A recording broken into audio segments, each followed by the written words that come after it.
I'm Kerry Newhoff, founding pastor of Connexus Church, north of Toronto, Canada. And today's verse comes from Peter, who was one of Jesus' closest followers. And when he's summing up to Christians in the first century, decades after the death and resurrection of Jesus, what's most important, this is what he says in 1 Peter 4, verse 8. He says, above all, love each other deeply because love covers over a multitude of sins. Now, I think that's interesting because it sounds beautiful. It's really hard to do because think about it.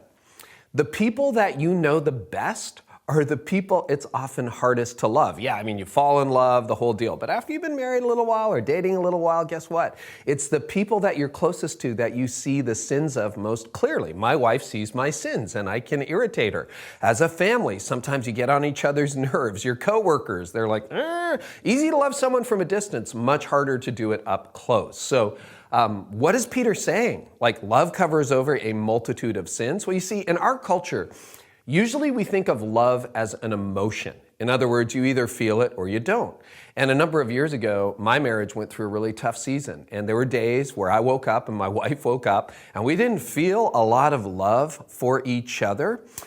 But Jesus comes along and gives a whole other paradigm for love. And this is what he says. He says, love one another. He commands us to love one another. And I remember I'd read that all my life, but a number of years ago I read it and I went, wait a minute, he's commanding me to love